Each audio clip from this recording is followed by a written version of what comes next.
Buenos días, soy Mariana Ispizua, profesora de la Universidad del País Vasco y vicepresidenta de la Federación Española de Sociología. Soy coordinadora de la línea 2 de los encuentros Impactos Sociales del COVID-19 organizados por la FES y centrados en el análisis de las formas de vida y el comportamiento social. Yo simplemente quería dar la bienvenida a todos y a todas los que estáis conectados y que vais a seguir esta conferencia a través de YouTube. Hemos tenido hasta ahora, hasta las 11:30, la sesión de contribuciones orales y la verdad es que las 10 comunicaciones que se han presentado han resultado altamente interesantes y muy sugerentes. Y bueno, podrán consultarse a través de la web de la FES. Seguro que la conferencia que sigue a continuación y que cuenta con dos grandes expertos y magníficos investigadores como son Antón Álvarez Sousa y Cecilia Díaz Méndez nos darán pautas sobre el análisis de las formas de vida y sobre los retos que deberemos afrontar en el futuro. Sin más, yo dejo la presentación de la conferencia a la profesora Julia Ramiro de la UNED, que ella la coordinará y hará la presentación y coordinará después también las preguntas que puedan surgir. Muchas gracias. Muchas gracias, Marian. Buenas tardes, bienvenidos y bienvenidas a la conferencia Impacto del COVID en las formas de vida, análisis y retos de futuro. Soy Julia Ramiro, vocal en el Comité 3 y tengo el placer de representar al Comité de Familia en la moderación de esta conferencia. En primer lugar, quisiera agradecer al equipo directivo de la FES la iniciativa y organización de este simposio que trata una cuestión social tan actual y relevante. Gracias a María García y a Patricia Gruber por la dirección técnica, la responsabilidad, la comunicación y gestión de la actividad científica. Gracias especialmente a Marian Ispizua por su dedicación y por su eficaz labor de coordinación. A mis compañeras y compañeros responsables asignados de los comités, Luis Ayuso de Familia, Ana Belén Cano de Urbana, Sara Moreno de Trabajo, José Luis Paniza de Turismo y Ocio, Matilde Fernández Cid de Consumo y Carmen Lozano de Alimentación, cuya participación e implicación constantes han hecho también posible la celebración de esta línea 2 de formas de vida y comportamiento social en el marco del simposio. Finalmente, pero no por ello menos importante, agradecer a los conferenciantes, Antón Álvarez Sousa y Cecilia Díaz Méndez, su aportación, así como a los ponentes y a todos los asistentes por su presencia y participación en este evento y en esta línea. Como saben, esta conferencia contará con la participación de dos catedráticos de Sociología, Antón Álvarez Sousa y Cecilia Díaz Méndez, que han realizado investigaciones sobre el impacto del COVID a diferentes niveles. Tras las conferencias de nuestros ponentes se establecerá un espacio para el diálogo y el debate en el que participarán los conferenciantes, pero también algunos de los investigadores aquí presentes que han presentado contribuciones en esta línea de investigación y temática. Los asistentes al simposio les recuerdo que podrán participar en el turno de preguntas y debates a través del chat del canal YouTube de la FES. Y sin más dilación, tengo el honor de presentar a don Antón Álvarez Sousa, catedrático de Sociología en la Universidad de A Coruña y miembro de la Real Academia Gallega de Ciencias. Antón cuenta con una formación académica extensa y brillante. Es licenciado en Filosofía y Ciencias de la Educación, licenciado en Ciencias Políticas y Sociología, licenciado en Comunicación Audiovisual y doctor en Ciencias Políticas y Sociología por la Universidad Complutense de Madrid. Su trayectoria queda avalada también por la obtención del primer Premio Nacional a la terminación de los estudios y por el primer Premio de Investigación al área de Ciencias Jurídico-Sociales de la Universidad Complutense de Madrid. En sus principales líneas de investigación destacan la sociología del turismo y del ocio, la estructura social y las ecuaciones estructurales, en las que cuenta con numerosas publicaciones en revistas científicas y editoriales de máximo nivel de impacto.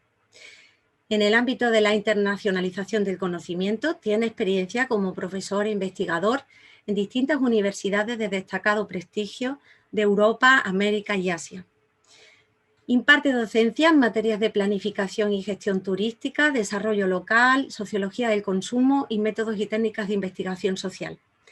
Ha ocupado además relevantes cargos académicos y directivos como la presidencia del Grupo de Investigación sobre Ocio y Turismo de la FES, la presidencia de la Asociación Gallega de Sociología, la dirección del Servicio de Asesoramiento y Promoción del Estudiante de la Universidad de A Coruña y ha sido decano de la Facultad de Sociología de esta misma universidad y coordinador del máster en Planificación y Gestión de Destinos y Productos Turísticos. En el ámbito de la transferencia ha dirigido importantes planes de desarrollo turístico de distintos municipios, comarcas y regiones, entre los que cabe destacar el Plan de Monitorización y Sostenibilidad Turística de Santiago de Compostela. Don Antón Álvarez Sousa nos presenta una conferencia centrada fundamentalmente en los aspectos macros del impacto del COVID en las formas de vida y comportamientos sociales a distintos niveles. Muchísimas gracias, Antón. Bienvenido, le cedo la palabra. Buenos días, muchas gracias a la CES por invitarme a esta conferencia y muchas gracias a la presentadora, a Julia, que hizo una presentación mía que yo mismo no envié, pero ella se encargó de indagar para presentarme. Muy agradecido. Voy a compartir pantalla con ustedes para ir repasando los grandes aspectos de la conferencia.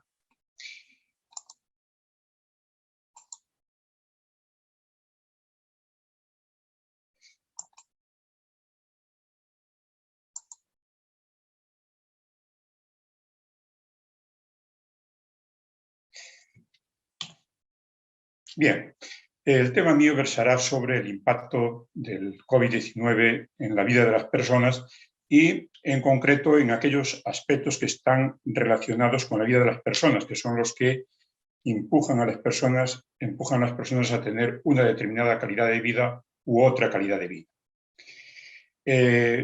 Nos basamos, por tanto, en datos de distinto tipo de organismos internacionales, así como en datos de encuestas realizadas en ámbito nacional y en las opiniones vertidas en distintos medios de comunicación. Analizaremos así cómo el COVID-19 supuso un empeoramiento de la calidad de vida, cómo repercutió en los objetivos de desarrollo sostenible, cómo repercutió en las emociones de las personas, cómo repercutió en la confianza en la ciencia, en las estructuras de poder para controlar las personas, en las relaciones sociales y en la reunión, y en la solidaridad o el individualismo. Respecto al impacto del COVID en la calidad de vida de las personas, analizaremos unos parámetros compartidos, que son los que conforman la calidad de vida, como son las condiciones materiales, el trabajo, la salud, la educación, el ocio, la seguridad física, los derechos básicos y el entorno medioambiental. En cuanto a la riqueza, hay un gran consenso sobre que el ocio incrementó las desigualdades de la riqueza. Afectó a todos, pero las mayores fortunas del mundo a principios del 2021 ya habían recuperado lo que habían perdido en el 2020. Se espera, en cambio, que las personas en situación de pobreza tarden décadas incluso en recuperar la situación inicial. Por tanto, el virus afectó y muy grandemente y además con grandes desigualdades sociales. En cuanto a la vivienda, al conllevar el confinamiento de las personas en sus domicilios, afectó muy profundamente a aquellas personas que viven en unas condiciones más precarias en los grandes barrios marginales de las ciudades, que para muchos de ellos supuso el encarcelamiento en unos espacios que no están acondicionados para vivir de una forma digna. En cuanto al trabajo y el desempleo, según los datos de la Organización Internacional del Trabajo, el COVID-19 supuso un descenso de un 8,8% de las horas trabajadas a nivel mundial, lo que equivale en términos de empleos a unos 255 millones de empleos a tiempo total. En cuanto al 2021, hay dos pronósticos. El más favorable es que se perderá un 1,3% de las horas trabajadas y el más desfavorable es que se perderá en torno al 4,6% de las horas trabajadas. Este es el cuadro que presenta la Organización Internacional del Trabajo. En cuanto a la salud, como todos sabemos, supuso la enfermedad de muchos millones de personas, de millones de muertos, aunque algunos de ellos están recuperados. Pero no solo es la repercusión que tuvo en el COVID-19 en la vida de las personas, sino también, y la salud de las personas, sino también en aquellas otras enfermedades no transmisibles que se vieron desatendidas por tener que atender a la COVID. Y eso supuso que muchas personas con enfermedades de cáncer, cardiovasculares, diabetes, etcétera, estuviesen con unos tratamientos precarios durante este tiempo, que les llevó además a ser más propensos a adquirir el COVID y a tener problemas para curarse de la enfermedad en caso de adquirirlo. En cuanto a la salud mental, la Organización Mundial de la Salud considera que se dieron grandes repercusiones. En la población adulta, más o menos 1 de cada 3 personas sufre altos niveles de angustia. En la población joven, un 50%, 1 de cada 2 personas manifiesta esta dolencia. Y esto está motivado por el aislamiento, la falta de contacto social, la dificultad de conciliación de la vida personal, cambios en los hábitos, problemas laborales, etcétera, que conllevó estos problemas, pero además con grandes desigualdades de género. En cuanto a la educación, se incrementó la brecha educativa. Al pasar de una educación presencial a una educación online, todas aquellas grandes masas de la población que tenían unos medios precarios para la conexión online se vieron grandemente perjudicadas frente a la población que tenía muchos medios, incrementándose así la brecha digital. En cuanto al ocio y al turismo, implicó menos ocio y nulas vacaciones durante el año pasado prácticamente, y este año 2001 se espera que otras vacaciones. En cuanto a las relaciones sociales, implicó una mayor selección a la hora de relacionarse y además relaciones con baja o con poca emoción. En cuanto a los derechos fundamentales, la COVID-19 conllevó la anulación de muchos derechos, como son el derecho a la reunión, la manifestación, la libertad de expresión, a la vida privada, etc.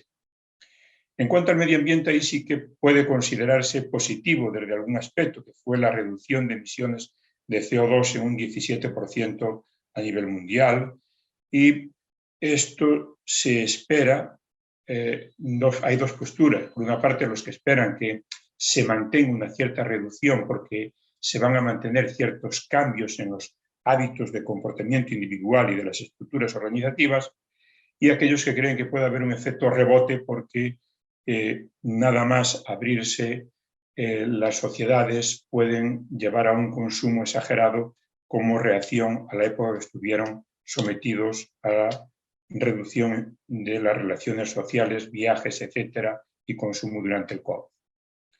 En cuanto a la repercusión en los objetivos de desarrollo sostenible, tuvo una repercusión negativa en prácticamente todos ellos. Tenemos aquí algunos, podemos presentar muchos más. Erradicar la pobreza, que se consideraba que no se lograría hasta el 2030, pero se aminoraría ya en estos años. Con el COVID-19 cambió la tendencia. Poner fin al hambre pasó lo mismo, garantizar una vida saludable también, garantizar educación de calidad, es decir, no nos paramos en ellos, que nos llevaría mucho tiempo, pero en todos ellos vemos cómo la COVID-19 fue suponiendo un impacto negativo. En cuanto a las emociones, si diferenciamos entre unas emociones positivas y unas emociones negativas, positivas como la esperanza, la confianza, la utilidad, negativas como el temor, la ira, la frustración, la impotencia, podemos ver en este listado de países de la Unión Europea cómo en la mayor parte de los países las emociones negativas pesan mucho más que las emociones positivas. En algunos países como Grecia o España pesan más del doble las emociones negativas que las emociones positivas. Esto puede llevar a distintas perspectivas. Para algunos se reduce a un problema de las personas, tratarlo de forma individual. Para otras debemos darle un aliento y afrontar con situación de resiliencia, y para otros, en cambio, esto debe conllevar una rebeldía para cambiar la situación en que se encuentra el mundo. Por otra parte está la verdad. Vivíamos en una sociedad de finales del siglo XIX en el que se consideraba que la ciencia iba a solucionar todos los problemas que teníamos en la vida, y se fue dividiendo la ciencia en distintos compartimentos. Cada disciplina se encargaba de un aspecto específico y se debía de afrontar en base a unos patrones científicos de perspectivas teóricas y metodológicas para solucionar cada uno de los problemas que teníamos en la vida. Con la COVID-19 se redujo la confianza en la ciencia para cumplir esos objetivos y en muchos casos llevó incluso a un imperio de la posverdad y de las fake news frente a la verdad científica tradicional. Autoritarismo versus democracia. Al no tener una solución química para solucionar el problema del virus, pues se fue por el camino del aislamiento social.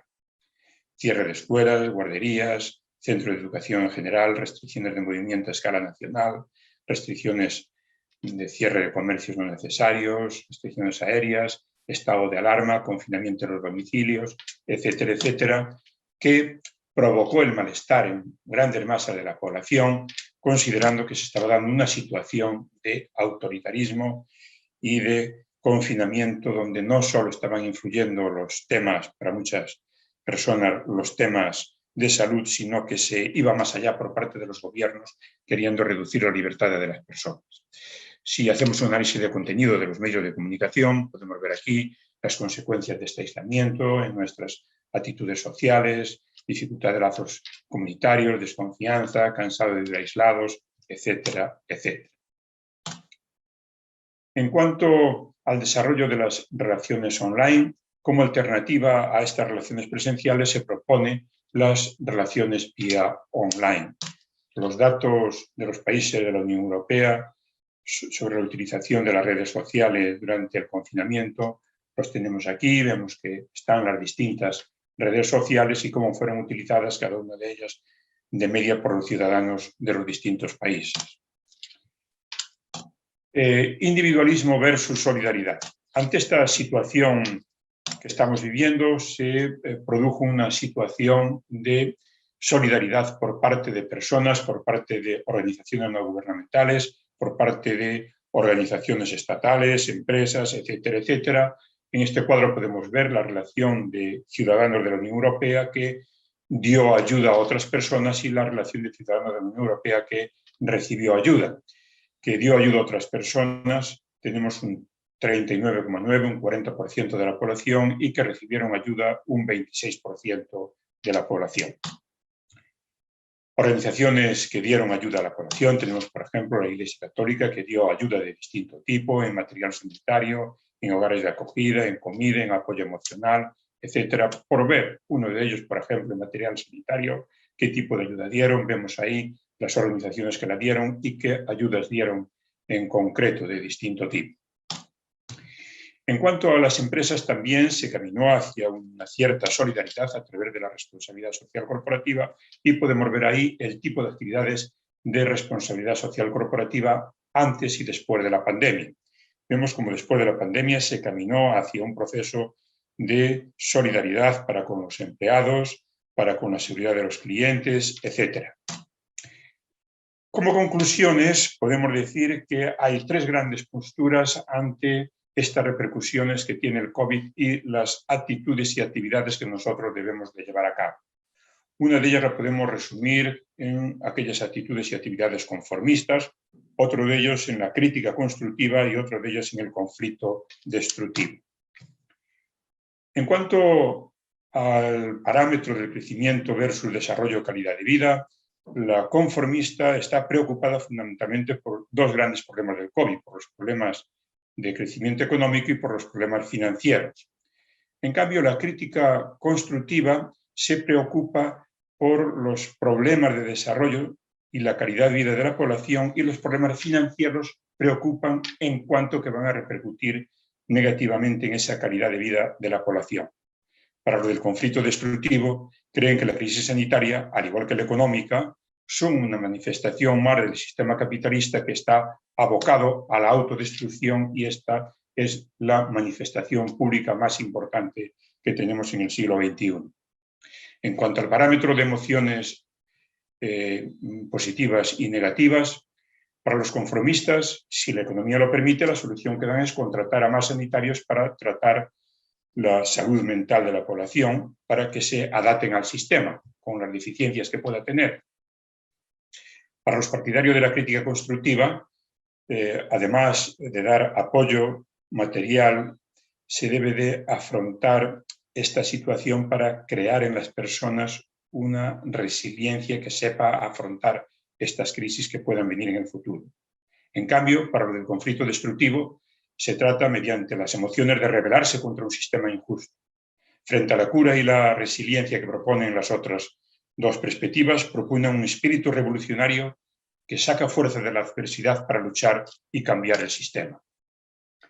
En cuanto al tema de la verdad objetiva y la posverdad, los conformistas creen en lo que transmiten los científicos, el poder gubernamental, la verdad sanitaria y el poder gobernante, queda importante una verdad absoluta de obediencia y a la obediencia a dicha verdad. Los de la crítica constructiva no creen mucho en la verdad de lo que nos están diciendo sobre el COVID y las soluciones, pero ni siquiera de su organización más importante, que es la Organización Mundial de la Salud, pero ante otras alternativas obedecen las directrices oficiales como el mejor remedio posible. Los del conflicto destructivo no creen en el virus, en su origen, en su forma de transmisión, en su forma de afrontarlo, observan las vacunas como un negocio y son partidarios de movimientos negacionistas. Respecto al parámetro del autoritarismo y la democracia a que nos llevó el COVID, los conformistas están de acuerdo en las medidas impuestas por los gobiernos, aceptan estar confinados, incluso aceptan estar controlados en todo su movimiento. Los de la crítica constructiva son partidarios del confinamiento y el aislamiento social para solucionar el problema, pero no son partidarios del control de las relaciones sociales por medios virtuales. No son partidarios de las redes sociales para todo, incluso para relaciones amorosas. Les parece todo esto una gran deshumanización. Los del conflicto destructivo son contrarios a las políticas de confinamiento, consideran que se dio un absolutismo, un autoritarismo político, una deshumanización a través de las redes y las aplicaciones informáticas y consideran que con la disculpa del virus se está introduciendo el control total. En cuanto al individualismo versus solidaridad, los conformistas son insolidarios. Creen que cada persona tiene que entenderse con lo que tiene y si alguno no fue precavido, pues ahora que sufren las consecuencias. En lo de la crítica constructiva tenemos tres niveles distintos. Aquellos que practican la ayuda individual, por ejemplo la Iglesia, solidaridad, caridad, empresas, filantropía. Los que proponen, en cambio, que la solución debe de ser una solución del sistema y ayudar por parte de los estados a las personas que lo necesitan en un estado de bienestar social, y también las empresas que deben colaborar mediante una responsabilidad social corporativa, humanizando la economía. Los del conflicto destructivo se oponen a situaciones de solidaridad y caridad, e incluso a las de bienestar con ayudas parciales, y creen que lo que hay que llevar a cabo es un sistema alternativo nuevo con una redistribución de la riqueza más justa entre todos los ciudadanos.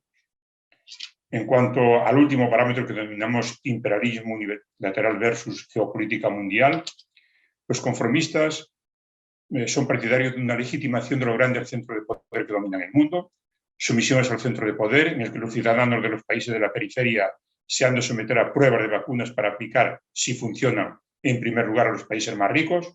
Los estados ceden el poder a las grandes multinacionales. Las crisis de la pandemia es un campo de lucha y fuente de negocio del capitalismo, al igual que otros muchos. Los de la crítica constructiva consideran necesario crear fondos internacionales para reformas estructurales, cumplir con los objetivos de desarrollo sostenible, que el Estado controle en la medida de lo posible a las empresas. Sin embargo, los del conflicto destructivo manifiestan una oposición total a que los grandes estados y las empresas dominen el mundo y que tomen la pandemia como otro negocio. Necesidad de tomar acuerdos mundiales equitativos, en lugar de que las empresas suplanten el poder de los estados, que los estados regulen la economía, pero en un sistema totalmente distinto. Aquí se termina mi presentación, intenté ser lo más conciso posible, doy las gracias a la FES, a las coordinadoras que nos están moderando y quedo a su disposición para las preguntas que consideren pertinentes.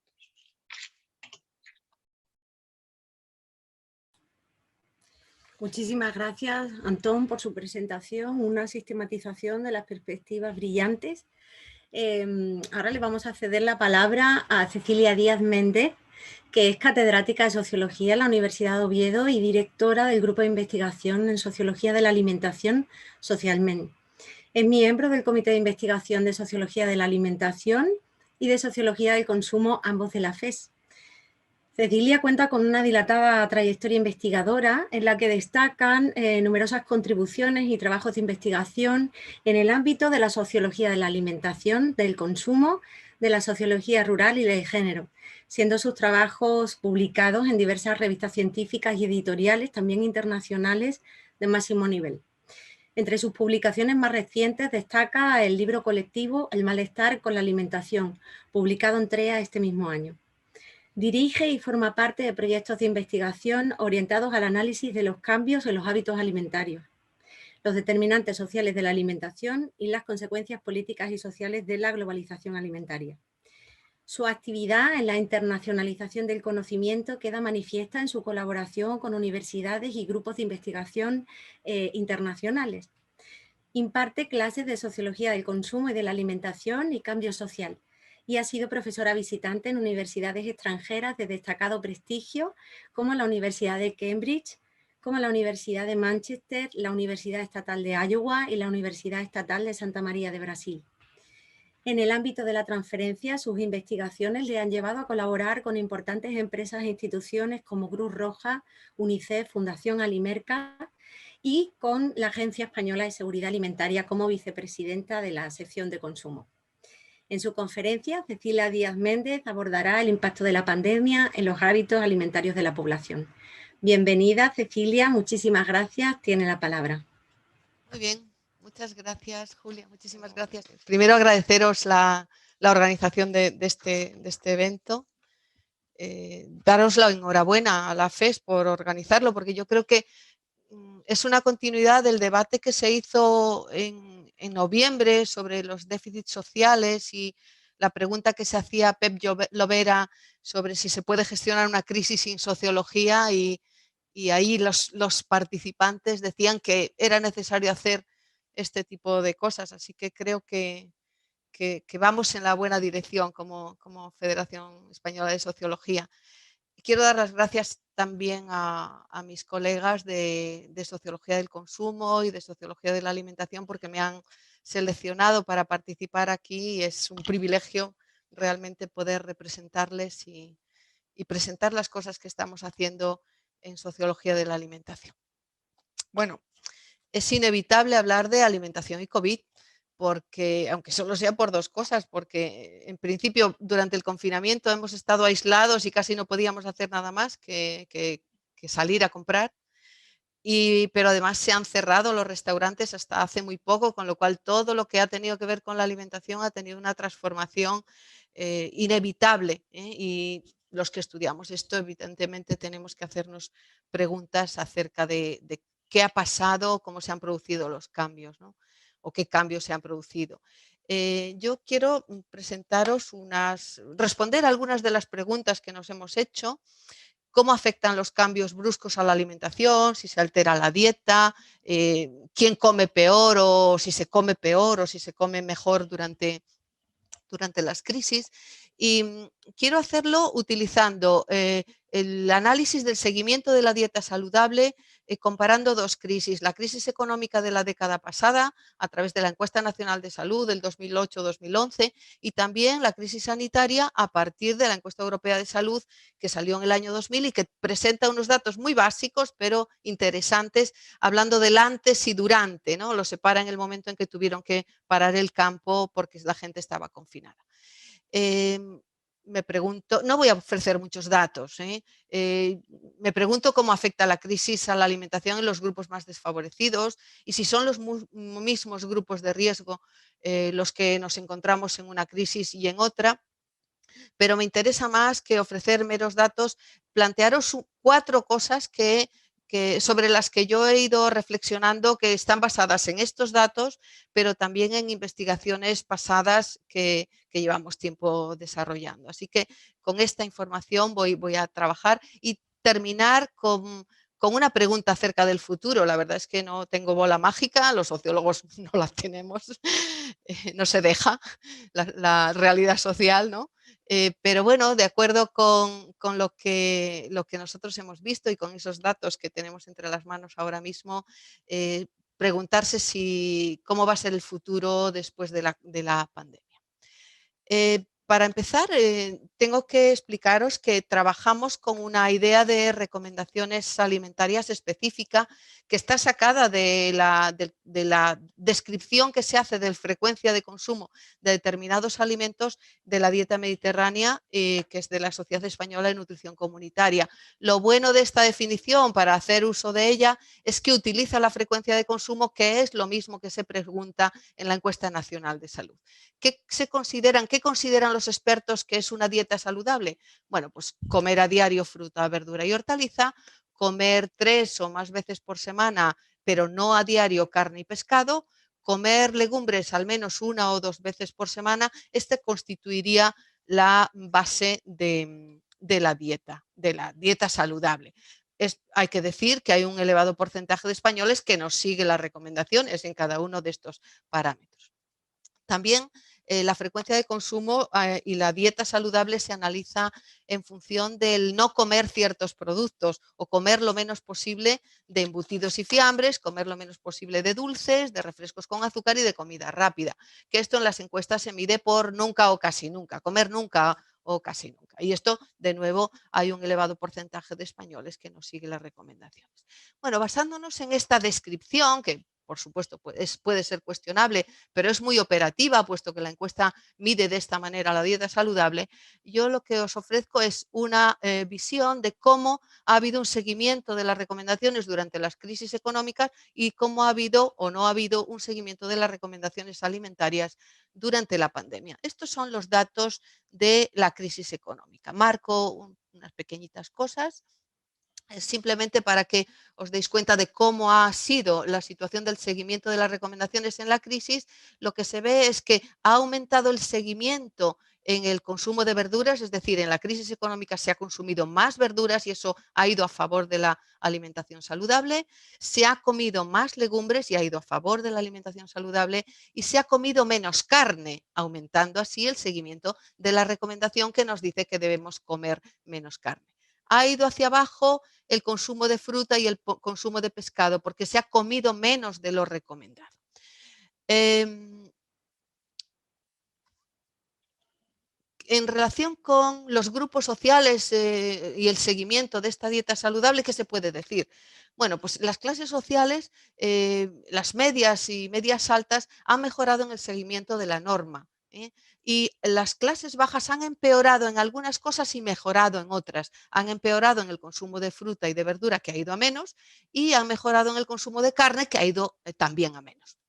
En relación con el género, han mejorado más las mujeres y han empeorado los hombres, especialmente porque han comido durante la crisis económica menos fruta y menos pescado.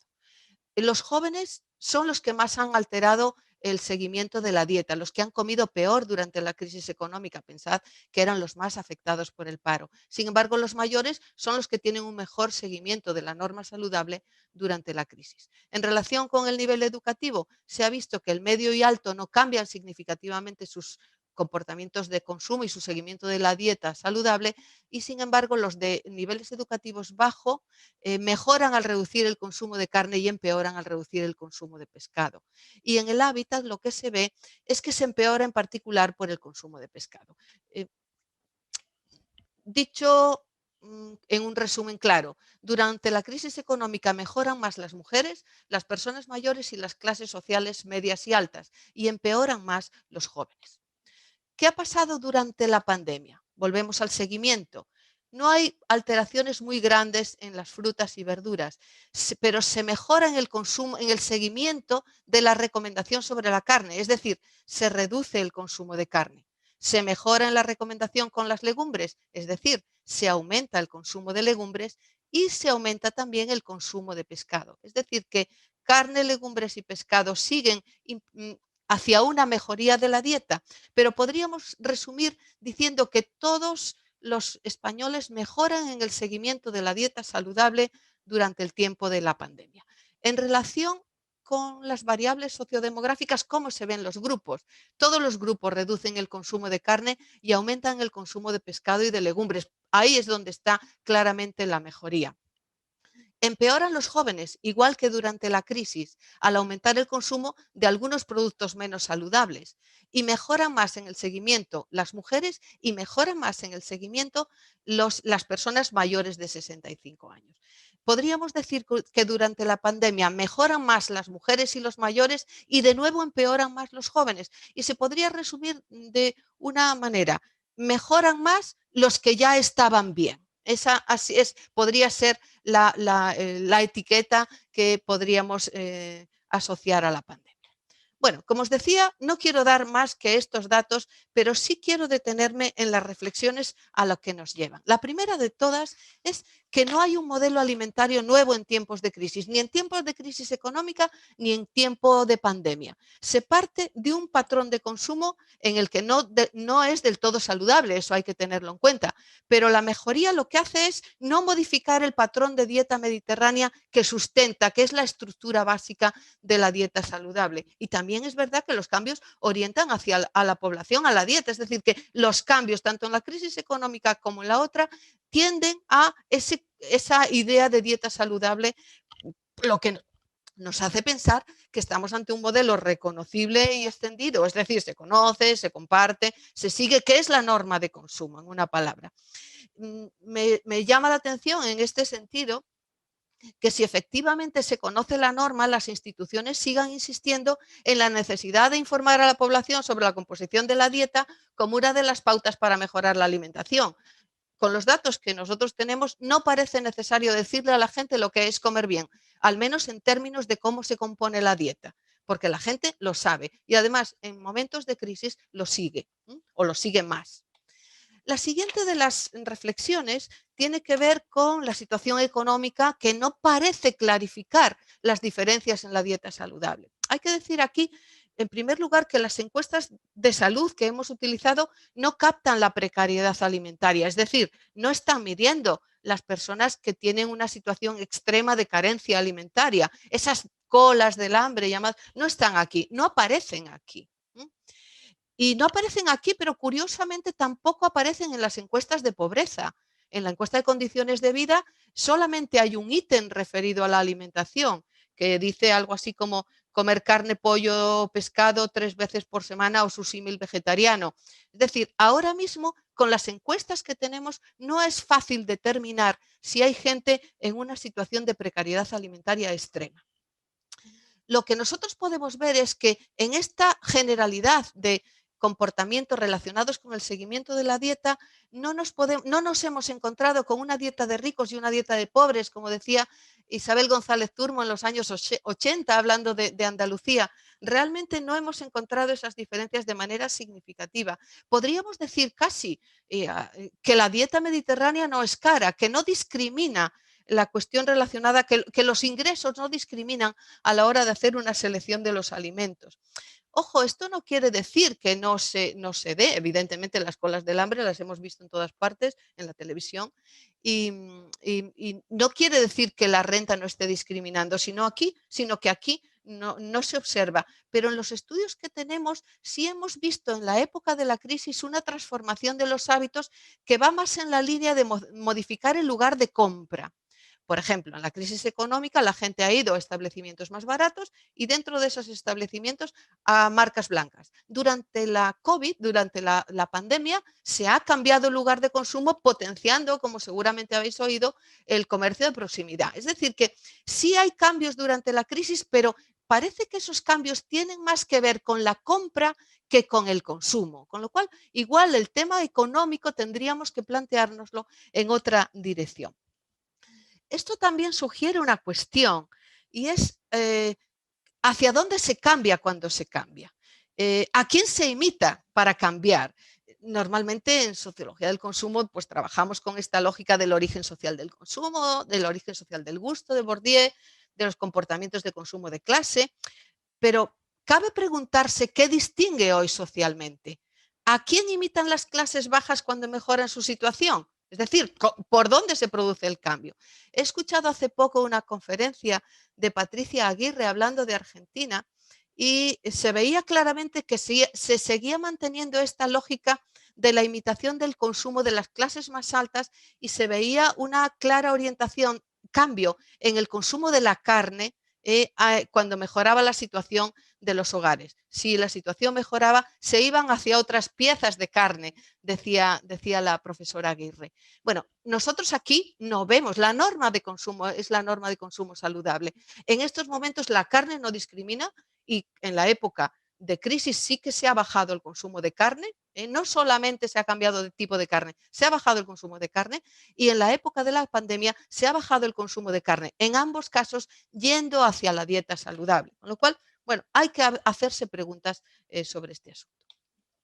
La tercera de las cuestiones tiene que ver con que la crisis hemos visto que acerca a la población a parámetros de consumo saludables. Yo casi podría decir que cuando nos hemos puesto a pensar en la comida, bien porque había una situación económica y hay que reajustar el presupuesto, bien porque la crisis pandémica nos ha obligado a repensarlo y a reorganizarnos, en cuanto nos hemos puesto a pensar en la comida, hemos mejorado. Esto me hace pensar en la necesidad de entender los hábitos alimentarios desde la lógica de la desrutinización o de la rutina. Hay que pensar que quizá los cambios se están produciendo en los procesos más micro, en los que se cambian las rutinas en un sentido muy amplio, las rutinas de todo tipo, y esa desrutinización nos obliga a tomar decisiones que en el caso de la alimentación nos ha mejorado. Quizá hay que pensar en análisis basados en las teorías de las prácticas sociales y que nos llevan a hacer un análisis de los recursos materiales, de los significados de las competencias, para ver en conjunto cómo se producen esas rutinas y dónde están las claves de la transformación. Otra de las cosas que hemos visto es que el hogar se ha concentrado o se ha impuesto como lugar de consumo preferente en tiempos de crisis, tanto en la crisis económica como en la crisis de la pandemia. A ver, para los españoles esto es normal, comemos mayoritariamente en casa, pero en los estudios que hemos hecho Isabel García Espejo y yo, comparando España con Reino Unido, lo que hemos visto es que los parados británicos, cuando están en paro, lo que hacen es comer fuera, se compran un sándwich en el Tesco.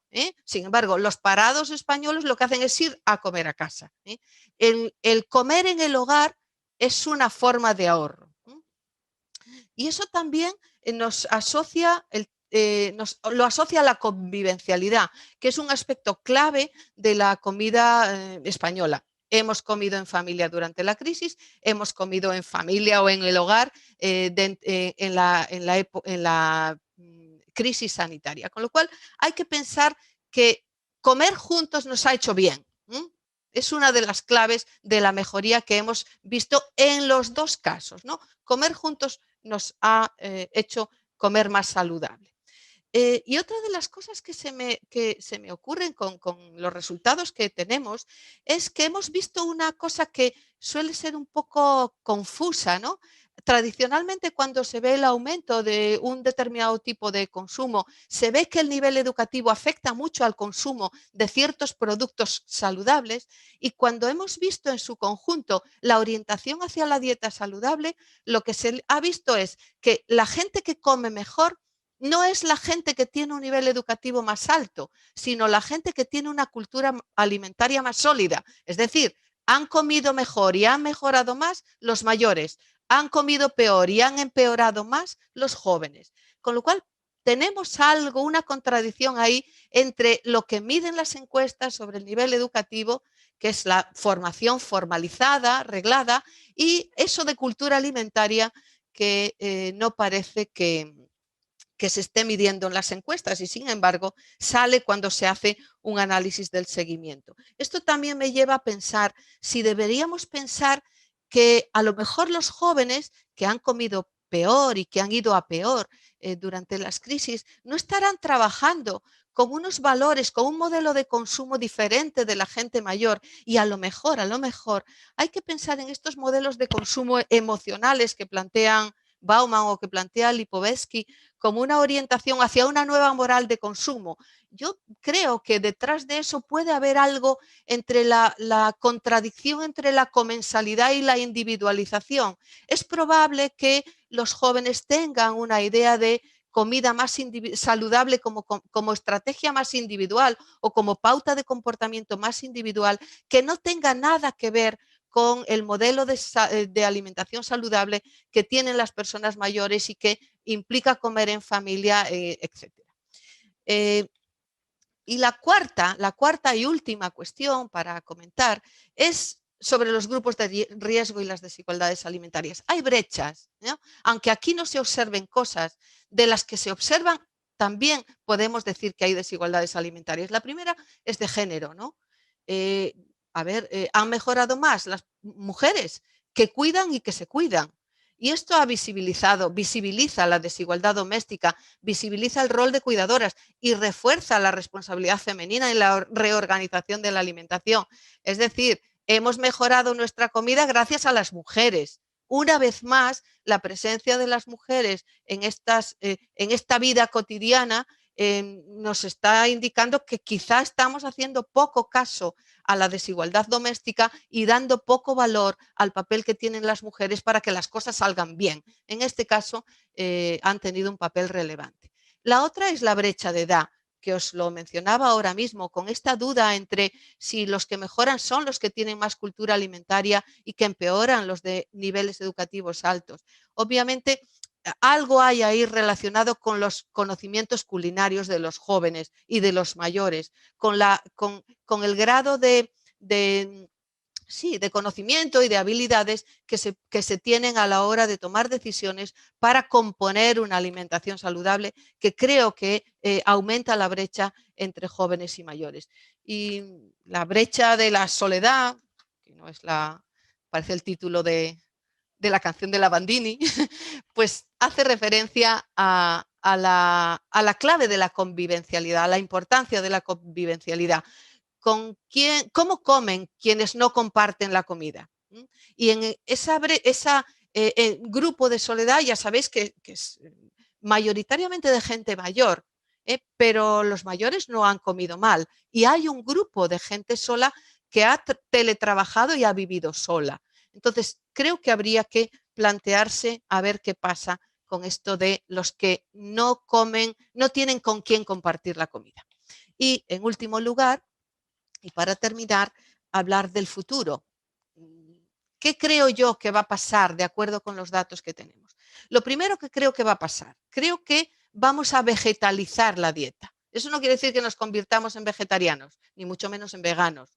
Pero sí es verdad que ahora mismo hay una combinación de intereses que confluyen a favor de que reduzcamos el consumo de carne.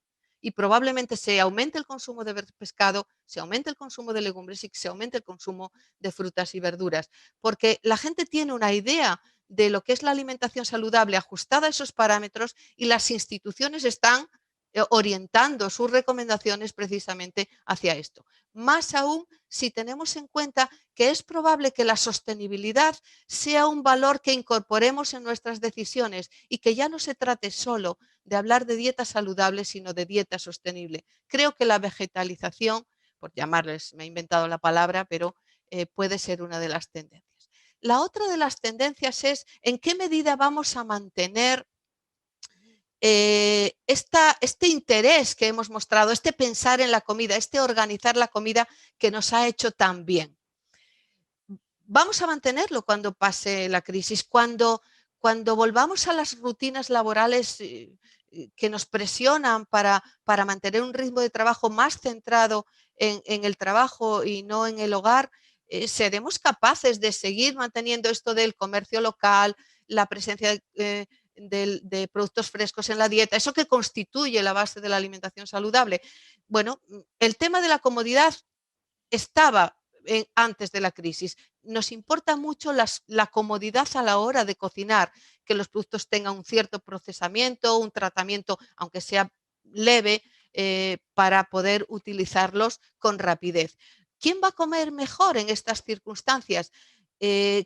La escasez de tiempo y la escasez de dinero estarían ahí en el debate, ¿no? Pero no parece que la escasez de tiempo esté marcando las diferencias en este sentido, con lo cual yo me inclino a pensar que va a ser la escasez de tiempo lo que va a diferenciar más entre quien come mejor y quien come peor. ¿Eso quiere decir que va a comer peor el que tenga más tiempo? No, va a comer peor, va a comer mejor la persona que tenga más capacidad para gestionar su tiempo, que vuelven a ser los mismos, los de nivel educativo más alto, los que tienen ocupaciones de niveles altos, es decir, que podemos encontrarnos ahí nuevamente con una situación de clase social, pero ahora asociada a la disponibilidad y a la capacidad de gestionar el tiempo. Por cierto, el tiempo no se mide en esta encuesta, obviamente, solo lo tenemos en las encuestas de uso del tiempo. Y quizá un asunto más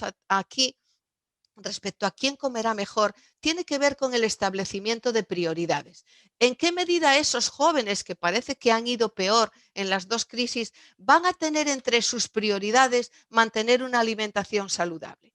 No tengo datos para hablar de esto, pero evidentemente parece que el aumento de la compra online y el aumento de la restauración comercial a domicilio es una tendencia que ha crecido, en particular propiciada por la gente más joven. Yo me pregunto si los jóvenes serán capaces de poner entre sus prioridades el tener una alimentación saludable o se irán a fórmulas que no les quiten mucho tiempo y que vayan a un concepto de salud que encaje con los parámetros, pero que pierda todos esos elementos de cultura alimentaria perfecta. Es decir, se pueden hacer real fooders y llamar por teléfono a esos restaurantes. Bueno, llamar no, mandar un mensaje para recibir un paquete perfectamente saludable de comida, pero no cocinarán y solo se plantearán, ni compartirán la comida como hacen los que sí tienen una cultura alimentaria a la española.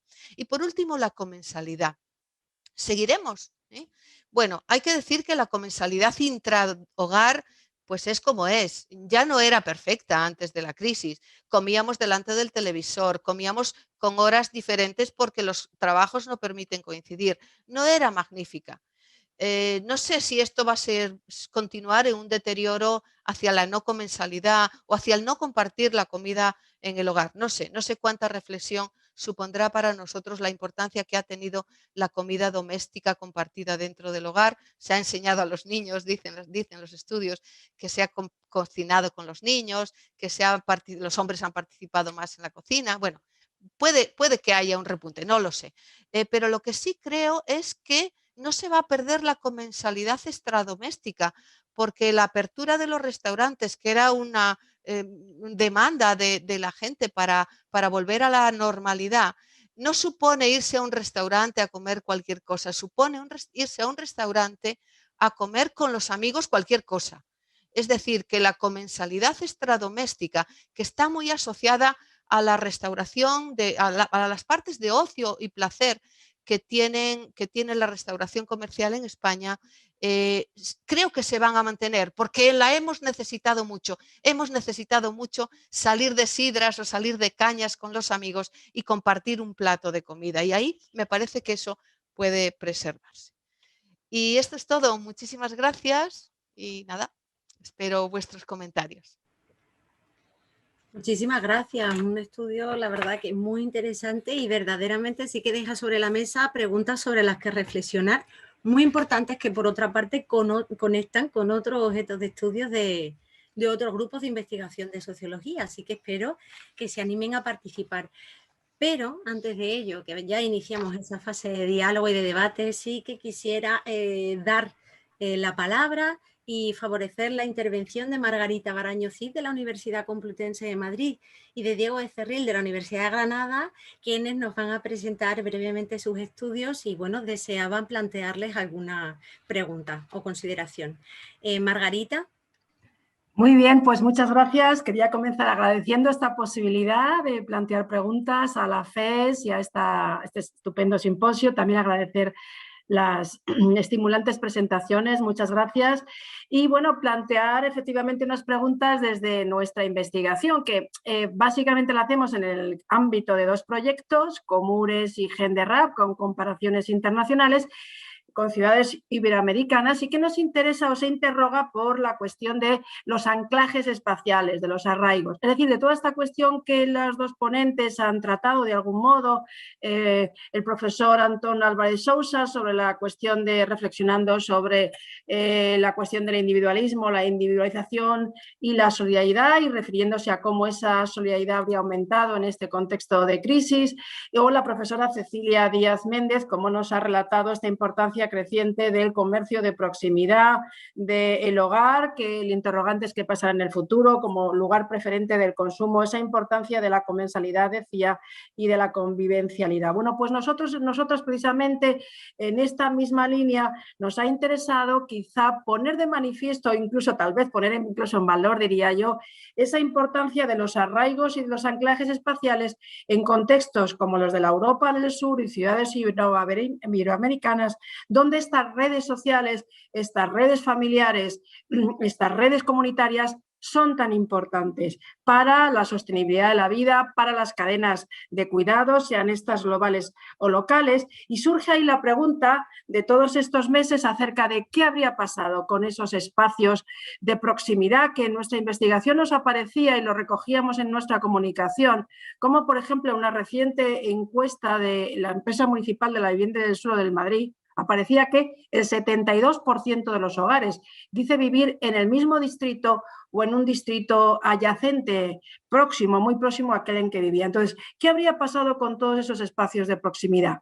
¿Iríamos ahora hacia una salida, hacia núcleos menos densos por el temor al contagio, por los precios de la ciudad, por el teletrabajo? ¿Iríamos hacia una vida de una urbanización más dispersa, menos densa, más alejada y probablemente en ese sentido más individualizada? Podríamos decir más en la línea de los suburbios o exsuburbios, por ejemplo, de las ciudades anglosajonas, o por el contrario, iríamos a ciudades donde la densidad, la proximidad, la centralización en el hogar o en los comercios cercanos, etcétera, tendría un mayor peso. Bueno, eso es lo que hemos planteado, hemos cogido datos del INI. Nuestros datos son que no parece que haya una salida masiva, ni que se pueda hablar de una pérdida de vida a la escala de barrio. Nos ha interesado esa dimensión espacial, pero obviamente siempre subyace la pregunta y la duda, y por eso quería preguntarle, por una parte, al profesor Antón Alba de Sousa, en primer lugar, cuál es su diagnóstico, cuál es su prognosis. ¿Iremos hacia una urbanización más dispersa, hacia una nueva oleada de salida de las grandes ciudades, hacia núcleos, digamos, más aislados, más pequeños, más individualizados y en ese sentido aparentemente también menos contagiables? ¿O sucedería lo contrario, que debido a la pandemia precisamente y todo este tema de la ciudad de los 15 minutos, los espacios de proximidad se fortalecerían? Y a la profesora, ¿y qué pasaría a todo esto con la desigualdad en todas estas cuestiones? Y también a la profesora Celia Díaz Méndez, esta misma pregunta, y más en concreto también quería hacérsela sobre esta temática común que señalaba de la solidaridad, porque estamos viendo cómo las iniciativas comunitarias, no solamente muchas de ellas se han fortalecido pese a las dificultades de conexión y de comunicación, sino que incluso han aparecido muchas iniciativas nuevas, muchas de ellas precisamente en el terreno de las despensas sociales, los bancos de alimentos, etcétera. Entonces, bueno, ¿cuál es su impresión acerca de si estas redes comunitarias que han hecho quizá más extensa aún esa comensalidad a la que se refería del hogar, pues van a jugar un papel clave? ¿Qué significan? ¿Irán en la línea también de ese reforzamiento de las redes comunitarias?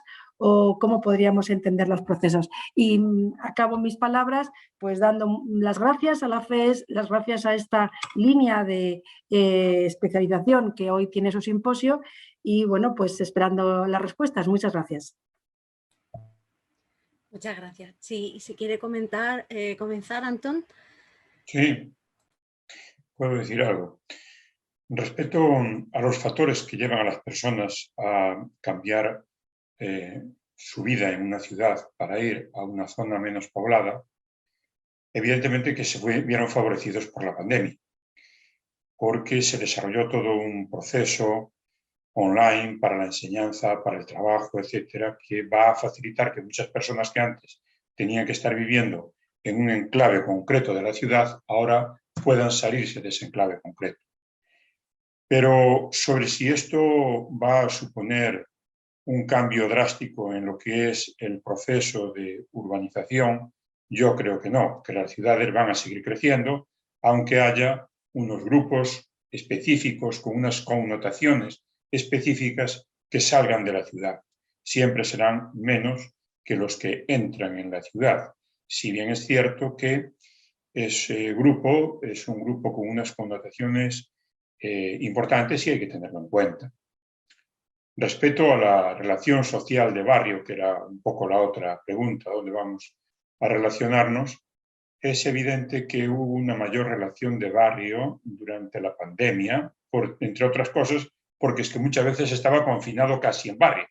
Entonces se nos impedía salir del barrio. Pero también hubo un déficit de relaciones dentro del barrio. Tenemos encuestas de distintos países que nos confirman que las personas echan de menos relaciones que antes tenían en el barrio. Comer, charlar, juegos, etcétera, con gente del barrio que tuvieron que dejar de hacerse.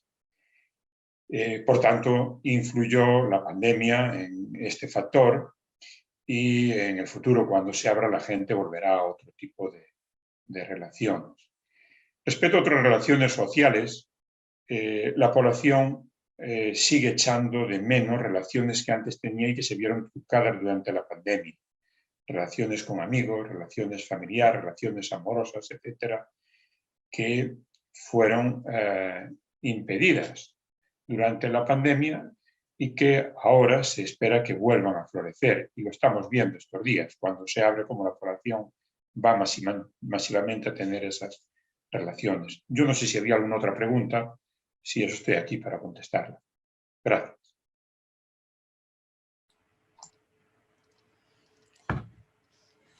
Gracias, Margarita. Yo también intento contestarte, bueno, no sé si tangencialmente, yo no soy una experta en temas urbanísticos, obviamente, pero bueno, sí que conozco lo que se está haciendo y que casi te diría que en alimentación lo que está pasando es que toda la gente está acercándose a otros ámbitos de estudio de la sociología y llevándolo al terreno de la alimentación. Entonces, es fácil encontrarse con gente que esté trabajando de urbanismo y alimentación. Bueno, lo que conozco de este tema es que sí que se están haciendo análisis sobre el recorrido de los alimentos en la ciudad y eso está visibilizando dos cosas. Por un lado, está visibilizando la gente que accede a los alimentos a través de las donaciones de alimentos, es decir, bancos de alimentos, servicios de Cáritas, ONGs en general. Porque al hacer el recorrido del alimento y ver cómo se abastece la gente, te encuentras eso en algunos barrios y llama más la atención en unos barrios que en otros. Me consta que se está haciendo todo el tema de inseguridad alimentaria y una persona, por ejemplo, que yo sé que lo hace es Ana Moragues, que en Barcelona. De todos modos, es un asunto que está preocupando mucho porque no sé si sabes que en Valencia, por ejemplo, se ha hecho una especie de organismo dedicado precisamente al análisis de la alimentación en la ciudad, el CEMAS, ¿no? Es decir, que está preocupando el tema de la alimentación y la ciudad. Y luego el otro grupo que queda visible cuando se hace ese recorrido son los productores de proximidad y que no entran a lo mejor en los circuitos estándar convencionales, porque la alimentación más en general viene a través de los merca, pero el hacer el recorrido, el analizar el recorrido de la alimentación en la ciudad, lo que se visibiliza es cómo llegan los productores que están en la periferia y a quién llegan dentro de la ciudad, con lo cual eso también le da un poder, una capacidad para entender lo que está pasando en cuanto a las desigualdades y a la situación de los pequeños productores, no solamente la situación de los consumidores. Y en este sentido está trabajando en ello Guadalupe Ramos Truchero de la Universidad de Valladolid y está trabajando desde la perspectiva de los desiertos alimentarios, de sitios donde no hay para comprar comida. Entonces, me consta que hay iniciativas para explorar esto, que no es exactamente urbanismo, pero es relación del espacio con el alimento, ¿no? Y todo lo que eso visibiliza. Y la gentrificación alimentaria y este tipo de cosas que son más de vuestro campo. Y respecto específicamente a lo que yo conozco, lo que debo decirte es que nosotros quizá hemos estado protegidos de un menor deterioro de la alimentación, una menor homogeneización de la alimentación que en el resto de Europa, o al menos que en el norte de Europa, porque tenemos una distribución alimentaria muy peculiar. Y además, la composición de la dieta mediterránea se basa en productos frescos que tienes que comprar con una cierta periodicidad. Esas dos cosas, es decir, la necesidad de las compras periódicas más frecuentes y la peculiar distribución alimentaria que tenemos en España, ha propiciado que haya ambiente de compra en el barrio, porque hay pescaderías, carnicerías, bueno, hay 4 cosas que se han mantenido: pescaderías, carnicerías, frutas y verduras y el pan, me parece que no me queda nada.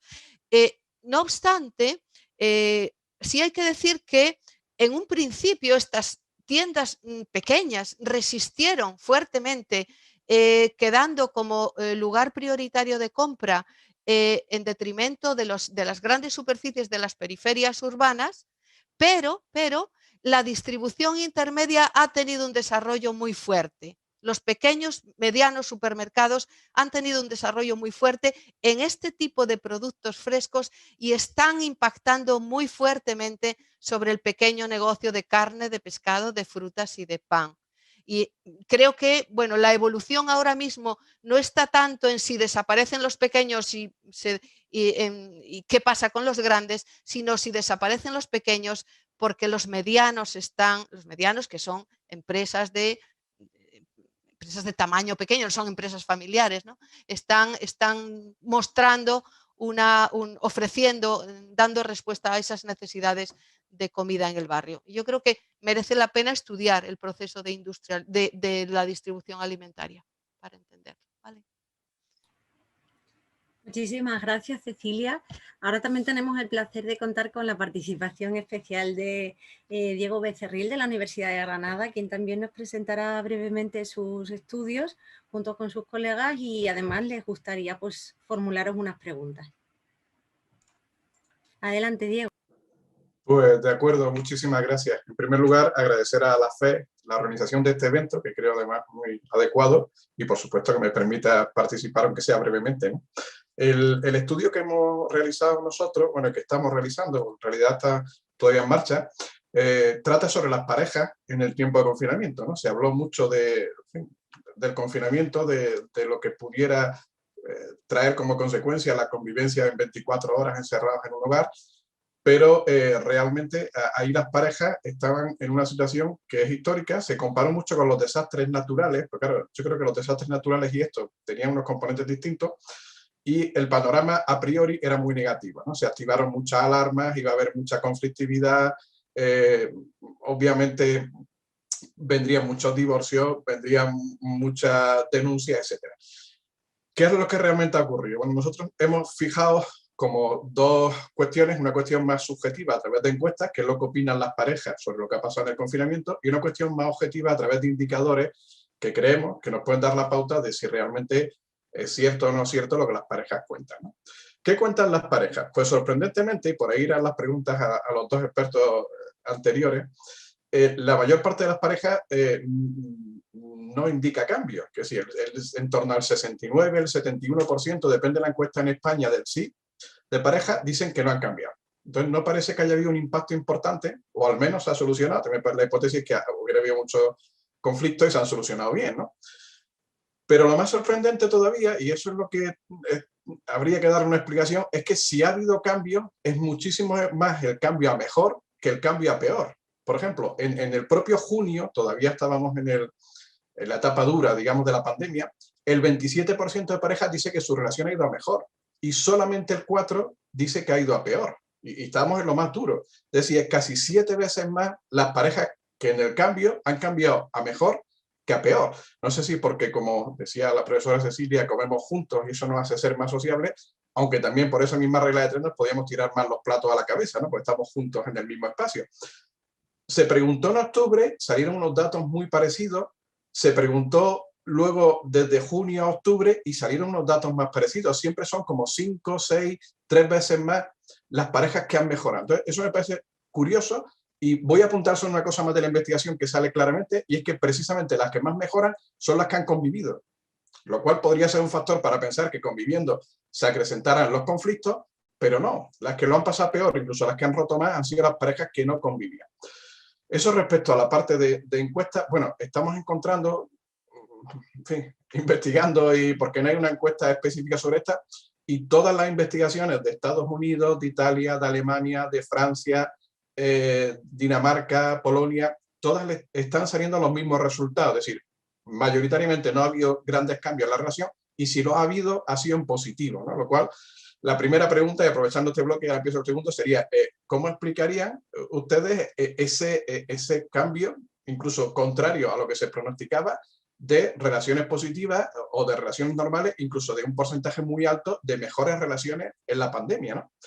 Y luego, respecto a los indicadores objetivos, nos hemos estado fijando por ver cuál sería el conflicto dentro de la pareja en denuncias que se han puesto, tanto de violencia de género como violencia doméstica, en las víctimas, en la percepción social que ha habido sobre la violencia, en los divorcios, y todos los indicadores bajan. Que si no hay un indicador, no solamente que se mantuvieran estables respecto al 19, sino que incluso han bajado, lo cual estaría en relación con esto que decían las parejas, que el clima ha sido mejor en muchos casos que lo que venía siendo, ¿no? Incluso quiero recordar un dato, y es que dentro de la muerte de violencia de género, el 2020 fue el año que menos muerte hubo desde que hay registros. Es decir, el año que se preveía más duro, con más alertas, con más mecanismos, con en fin, mucha preocupación en torno a la violencia que se podía dar, ha sido el año no solamente ya de menos denuncias, de menos víctimas, sino de menos muertes, lo cual es de agradecer, ¿no? Así que yo cerraría eso, seguimos en marcha, vamos a ver cuando el tiempo nos permita una visión más larga, a ver si las parejas reconsideran. Ahora, digamos, todavía estamos en caliente, ¿no? Nos ha parecido que lo hemos pasado fantástico, a lo mejor cuando esto se pregunte más adelante, la visión cambiaría. Pero yo trasladaría esa pregunta a cómo se explicaría realmente estos resultados, insisto, en la medida de datos que hay bastante internacionales, del buen comportamiento, por decirlo así, de las parejas dentro de este confinamiento, o al menos de los tiempos en pandemia. Y nada más, no me quiero extender más para no robar tiempo a la respuesta. Muchas gracias. Antón o Cecilia, ¿quieren hacer algún comentario, responder a la pregunta de nuestro compañero? Yo, pues no tengo nada que decir. Hay unos datos del CIS relativos a este tema en España, que fue preguntando a lo largo de distintas encuestas sobre los efectos sociales de la COVID-19, y tenemos datos relacionados con la pareja, que son los que dice Diego Becerril. La pregunta de él es, como hipótesis, yo esperaba que la situación empeorase al tener que vivir mucho tiempo juntos, que en vez de que el roce hace el cariño, el roce lleva a la pelea. Es evidente que cuando tienes mucha relación social muy continuada con una persona, pues siempre puede haber algún tipo de fricción. Si no estás con ella, es imposible que haya la fricción, simplemente porque no estás con ella. Ahora bien, lo que sí también tenemos datos son de jóvenes, que sabemos que muchos de ellos rompieron con sus parejas motivado por la situación de pandemia. Es decir, que la pandemia les impidió seguir con relaciones que ellos tenían establecidas y que le dificultó otro tipo de relaciones.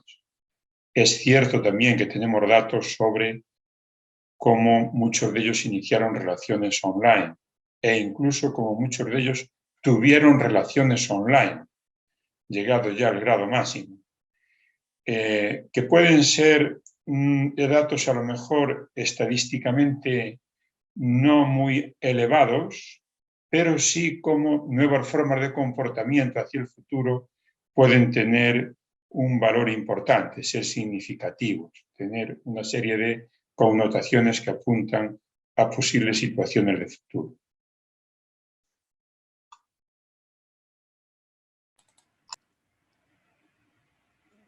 Diego, yo querría hacerte una pregunta, no tengo respuestas para ti, pero ¿habéis estudiado a las personas que viven solas y cómo han sido sus relaciones?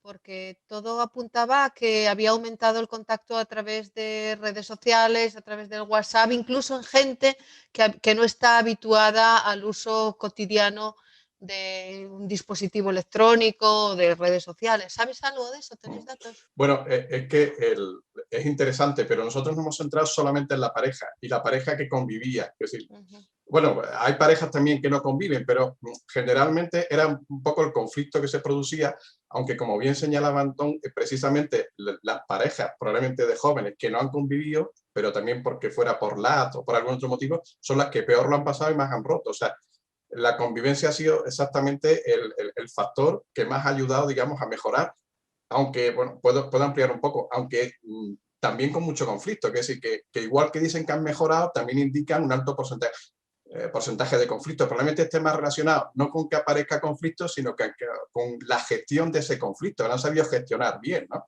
Por eso me parece también interesante. Y ahí seguimos. Las personas solas en concreto no las hemos estudiado porque no era podían vivir solas, si vivían solas y tenían pareja, sí, pero como tales personas solas, pues no.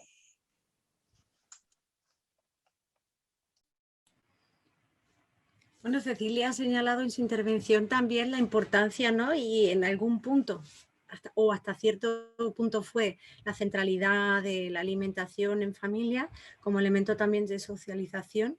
Y a lo mejor no lo sé, si como hipótesis se puede plantear también un poco, como adelantaba Diego Becerril, el hecho de tener que convivir y por lo menos compartir algunos espacios que se estaban viendo, ¿no? Que estábamos viendo, comentaba Cecilia, que estaban empeorando por los procesos de transformación social, y que eso tenga un impacto positivo en esas dinámicas de convivencia entre las parejas convivientes, ¿no? A lo mejor no lo sé. Y la propia familia, ¿no? Claro. Si la familia ha comido más junta como un factor de interacción y de comunicación, porque la gente que se está divorciando ahora después del COVID, el mayor motivo es la falta de comunicación. Entonces yo creo que la comida como eje central del momento en que se reúne la familia, quizás sí ha aumentado, no sé si Cecilia tiene datos sobre eso, quizás sí, obviamente por el encierro habrá aumentado más la comida en conjunto frente a lo mejor la vida cotidiana en la que no se comía tanto, y eso ha podido ser también un factor para la mejora, ¿no?, de las relaciones. También un poco rescatar todo lo que planteaba Antón en torno al impacto, bueno, del COVID, la situación que estamos, en los estados emocionales, y al fin y al cabo, ¿no? También parece, o queda por explorar, que los estados emocionales pueden influir en los comportamientos, evidentemente, y también en las prácticas de alimentación, ¿no? O en las prácticas alimentarias, en las formas de solidaridad compartidas a través de ellos, en la convivencia, etcétera. Entonces, bueno, cierto es también que todavía estamos en ese periodo, ¿verdad? Que el impacto del COVID todavía resulta relativamente reciente y que estamos en proceso de seguir avanzando en todas estas cuestiones que además han señalado nuestros conferenciantes y que son tan importantes. Además, Cecilia, ayer, por ejemplo, tuvimos el Intercongreso de Familia, que Diego estaba con nosotros, y en una de las últimas sesiones que moderaba Luis Ayuso, sí que se puso también, o sea, hubo algunas contribuciones muy interesantes que tocaban precisamente una parte de la sociología de la alimentación desde la perspectiva de la sociología de la familia, y bueno, y circulaban preguntas y avances también en este sentido, y me ha hecho recordar y hacer esa conexión con todo lo que estabas planteando, que a mí, por cierto, también me han surgido muchas preguntas, pero bueno, prefiero, como moderadora, mi rol es darle paso a los demás para que puedan formulároslas.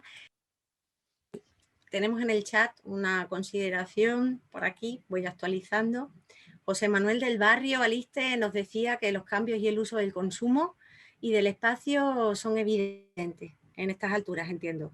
Y lo que habrá que analizar, continuar y seguir es el sistema, y que si realmente esto se mantiene en el tiempo. Es decir, supongo que se refiere a si estos cambios o estas transiciones se van a mantener en el tiempo, cabe esa posibilidad, y han venido para quedarse o no. Por el contrario, son unas respuestas, digamos, coyunturales a la situación excepcional que estamos viviendo. No sé qué piensan.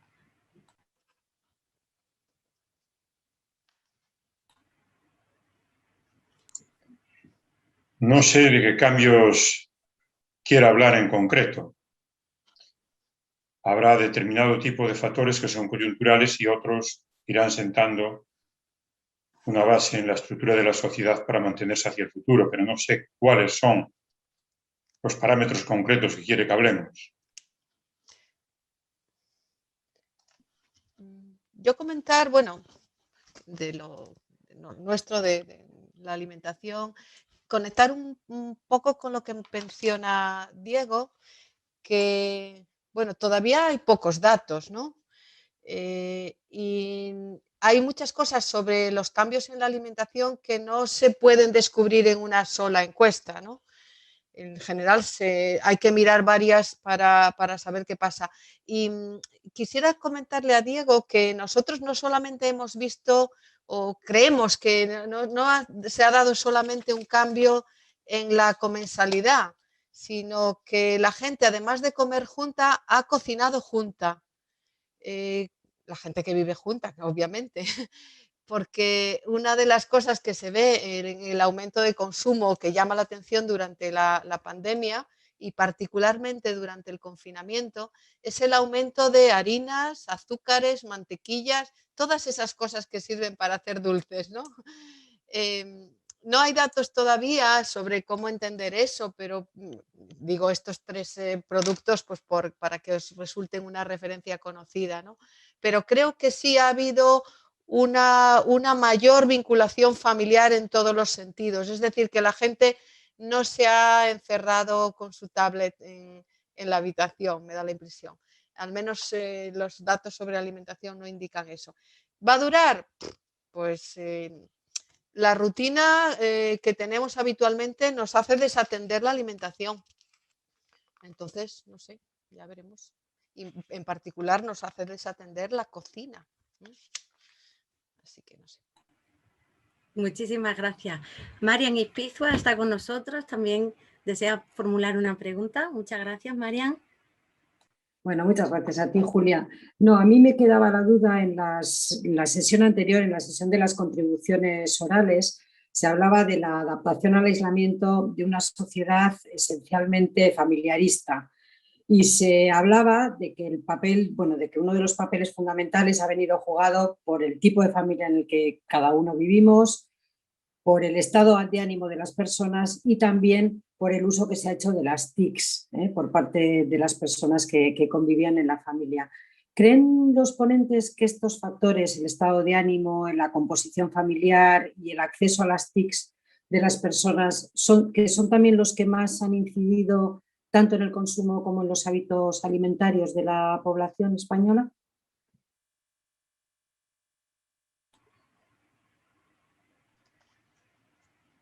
Antón.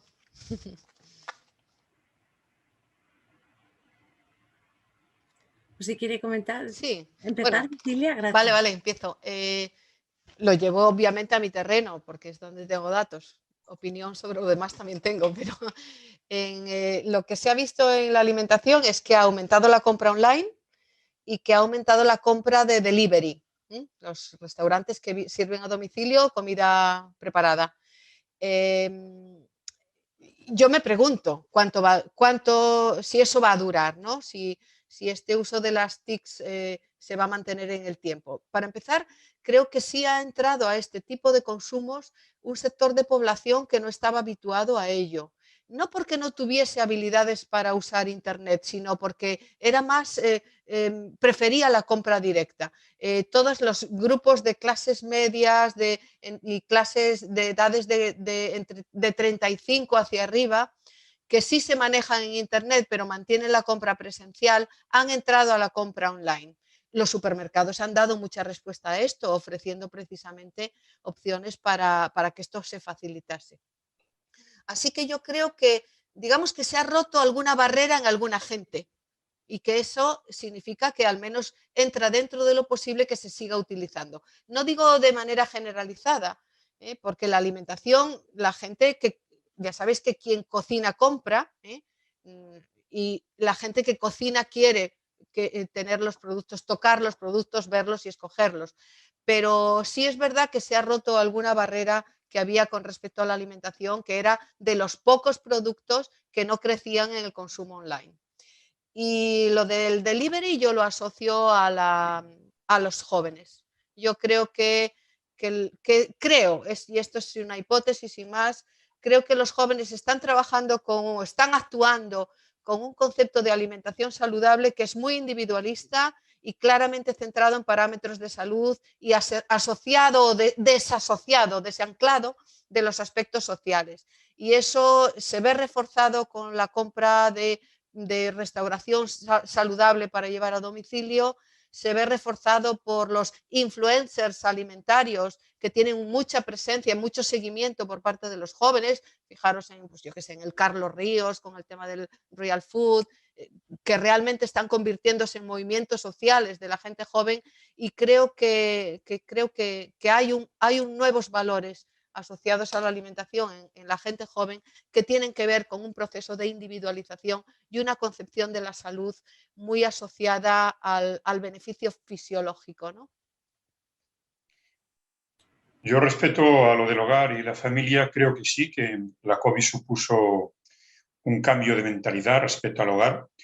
El hecho es que hubo un gasto muy elevado en reformas del hogar por parte de las familias que tenían medios. Se considera, por tanto, que va a ser un nicho que va a tener mucha atención en el futuro e intentar, en la medida de lo posible, acondicionarlo para una vida mejor. Pensar que el hogar puede ser algo más importante para la vida de lo que se pensaba antes de la COVID. Y respecto a las formas de consumo y al consumo online, está claro que va a haber grandes cambios en el consumo online. Las empresas, las grandes empresas, se están preparando para ello, pero también las pequeñas empresas se están preparando. Y que incluso no solo va a ser una nueva mentalidad de comprar online, sino que también se van a crear muchas necesidades para satisfacerlas online.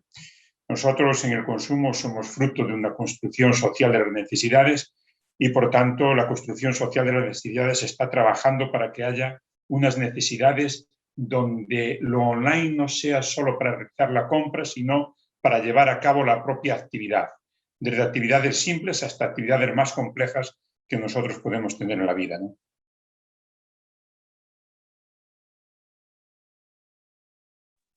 Muchas gracias por las respuestas a los dos. Muchísimas gracias. No sé si quieren también Cecilia y Antón plantearse alguna pregunta respecto a la presentación del otro conferenciante, algo que les ha llamado la atención, o paso yo a hacerles una preguntilla.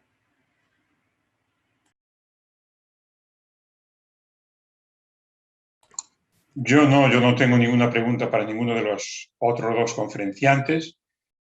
Simplemente, Diego, que le veo ahí, saludarle, que hace muchos años que no nos veíamos y ahora, en esta ocasión, nos vemos aquí de forma virtual. Muchas gracias. Cecilia había comentado en las reflexiones finales una tendencia, una presencia de intereses hacia la vegetalización de la dieta, ¿no? Y la sostenibilidad. En este sentido, hay movimientos que parecen abrazar eso, como el slow food, ¿no? Y yo quería preguntarle si, a la luz de sus estudios y de la comparativa de la crisis y el impacto del COVID, si piensan que es una tendencia previa a la situación COVID o incluso el impacto de la pandemia ha fortalecido esa tendencia. ¿Qué han podido observar? Muchas gracias. Bueno, creo que el tema de la sostenibilidad va a impregnar todo lo que tenga. Basta ver las líneas de investigación que ha planteado la Unión Europea en el último programa. O sea que todo el tema del Green Deal, todo el tema de la tierra al plato, de la mesa, bueno, todo se está planteando en términos de hablar de alimentación saludable y sostenible. Con lo cual, no creo que pueda pasar desapercibido a cualquier comensal, y no solo al comensal más comprometido. Hasta ahora no tiene un impacto particularmente fuerte entre las personas, entre la dieta de las personas que no están ideológicamente comprometidas. Los movimientos alimentarios existen desde antes de la COVID, son fuertes, cada vez tienen más gente.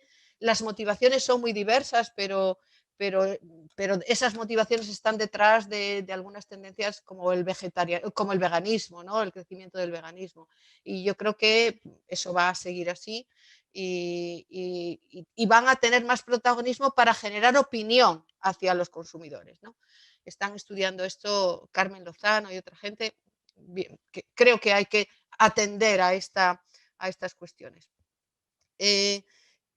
¿Qué va a pasar con el ciudadano normal y corriente? Yo creo que en la medida en que estos grupos, que empezaron siendo algo alternativo y casi sin importancia y que no tenían un discurso que pudiese competir con los discursos dominantes, en la medida en que esos cojan fuerza, yo creo que va a haber una tendencia a plantearse las elecciones alimentarias también basadas en la sostenibilidad, sin necesariamente tener un posicionamiento ideológico, de compromiso, etcétera, sino como algo que forma parte de nuestras respuestas cotidianas. Así ha sido con el tema de lo saludable.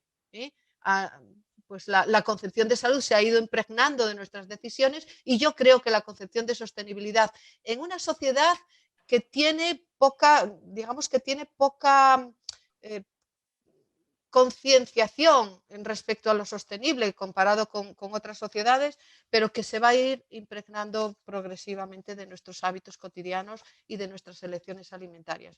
No tengo duda en ese sentido. Muchísimas gracias, Cecilia. Diego, quería plantear una pregunta. Sí, bueno, es una muy en general, no va a dirigir a nadie en específico, pero por reflexionar sobre una cosa que yo creo que puede ser importante y puede durar más tiempo que en sí, digamos, lo que es el virus o la pandemia, ¿no? ¿Cómo van a ser a partir de ahora las relaciones sociales? Porque nosotros como sociedad mediterránea, ¿no? Que somos muy dados al afecto, al abrazo, al saludo, al beso. Y yo veo a las personas que cada vez quizás esto esté cambiando. No sé si es un miedo temporal por lo que estamos ahora mismo viviendo y va a pasar, o va a marcar una pauta que cara al futuro puede pasar. Yo, por ejemplo, me parece muy curioso lo que pasa incluso en las comunidades de vecinos, ¿no? Antes nadie le importaba subirse en el ascensor con nadie, pero ahora llega un ascensor y se miran los vecinos y se montan los que son del piso X, pero no dejan, no invitan, o por lo menos no se montan con los otros, ¿no? Supongo que tiene un componente temporal importante, pero no sé hasta qué punto también puede ser más largo, ¿no? Porque la división puede ser, por ejemplo, ahora entre los que estén vacunados y no vacunados, ¿no? Yo le pregunto a la gente, ¿usted está vacunado? Pues súbase conmigo. Y si no está vacunado, pues...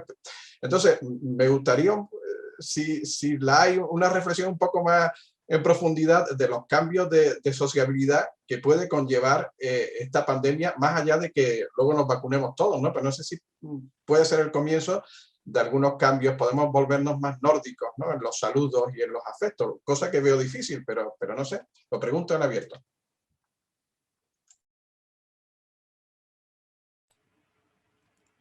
Pregunta en abierto y voy recopilando otra que han formulado en el chat.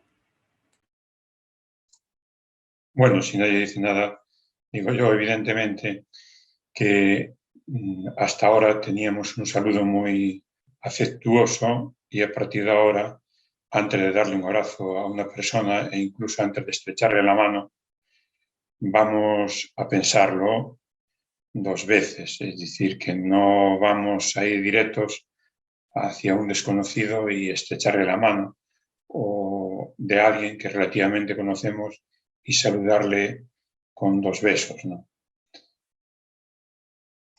Pero incluso la compra online, como decía la profesora Díaz Méndez, ahora nos podemos estar acostumbrando a comprar online, en parte porque nos puede ser más cómodo, pero quizás en parte también en gran medida, no lo dudo, por evitar el contacto, ¿no? Porque tenemos la idea de que pues, si vamos a un sitio hay mucha gente y gente que no conozco, y especialmente en las compras, porque todavía en la familia se puede ir ese miedo, porque somos evidentemente familia. Pero al comprar, uno entra en un supermercado y entra con absolutos desconocidos, ¿no? O va a una tienda y no sabes quién puede entrar 10 minutos más tarde. Pues yo creo que eso también ha favorecido bastante el comercio online, ¿no? Ya no solo el no poder salir, sino el miedo, o al menos el reparo, a tener contacto cercano con otras personas, ¿no? Lo cual, fíjate, hablando de los jóvenes, también puede ser un problema para todo el tema de relaciones de los jóvenes, que son evidentemente los que más salen y están más en edad de emparejar, pues toda esa cuestión, incluso en torno a la sexualidad, puede estar bastante en modificación, ¿no? Al menos en cuestionamiento. Tenemos una pregunta en el chat de YouTube formulada por Carmen Bañuelos y nos dice, ¿no te parece que la alimentación saludable y sostenible está enfocada a la pérdida de peso y no como parte garante de la salud en general para todo tipo de cuerpos? ¿Qué piensan? Pienso con datos, ¿vale? Una compañera nuestra, Sandra Sánchez, acaba de hacer un estudio sobre mujeres a dieta y ha diferenciado gente de clase social baja y clase social media alta. Y resulta curioso porque porque la gente de clase media y media alta tiene una concepción de ponerse a dieta para mantener la salud. Y sus argumentos están muy en línea con la norma dominante de hay que cuidar el cuerpo, hay que mantenerse sano, hay que hacer ejercicio. Sus pautas de ponerse a dieta son pautas de obediencia con la norma, ¿no? De seguimiento de la norma, de lo correcto.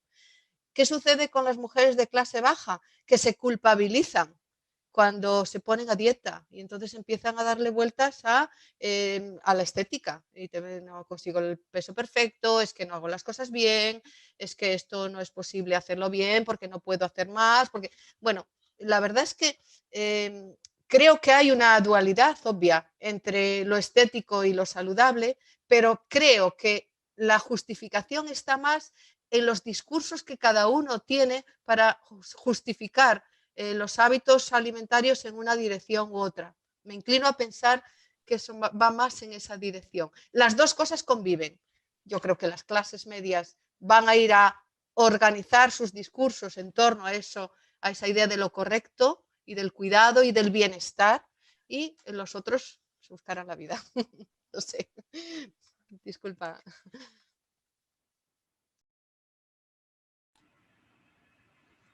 Muchísimas gracias.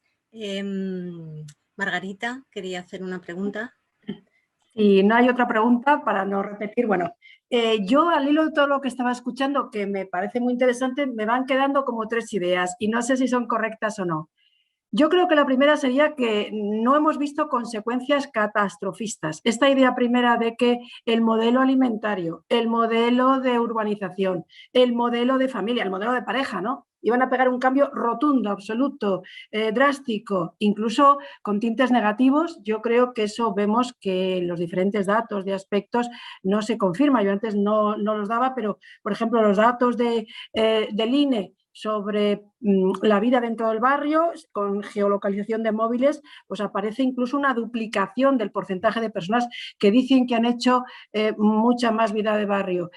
O los datos recientes de la encuesta de variaciones residenciales que han sido comentados en la prensa a veces con una cosa como todo el mundo se va al campo, ¿no? Pues no parece que luego los porcentajes tan reducidos pues respondan a ese criterio. Entonces yo creo que lo primero sería eso, que hay cambios, claro, desplazamientos, pero no podemos hablar de cambios vuelcos rotundos y menos de que todos en absoluto sean negativos. La segunda, no sé si es correcta, yo creo que ha salido en todas las presentaciones la importancia de las relaciones sociales, la importancia de los lazos sociales dentro de las parejas. Hemos hablado de cómo la gente que ha tenido más dificultades para mantenerlo, por ejemplo, por el estado de soledad, etcétera, es la gente que ha podido acusar más problemas, o asociábamos las cuestiones de dieta de jóvenes con unos procesos a veces de mayor individualización. Da la impresión, yo diría, que las relaciones sociales no sé si nos salvan o nos ayudan, pero que son importantes. Y la tercera, la importancia de las relaciones cara a cara, de la convivencialidad, del vernos, del tener esos espacios de proximidad, sean los hogares, el barrio, los comercios, etcétera, que pueden estar cambiando, desplazándose, pero siempre parece que en todas las presentaciones se ha asociado, por ejemplo, que era muy gráfico, ¿no? Comer juntos, juntas, con tener pues hábitos en ese sentido más sostenibles. No sé si estas conclusiones son correctas o me ha parecido a mí deducirlas, pero por eso también trasladaba esto en forma de pregunta. Muchas gracias.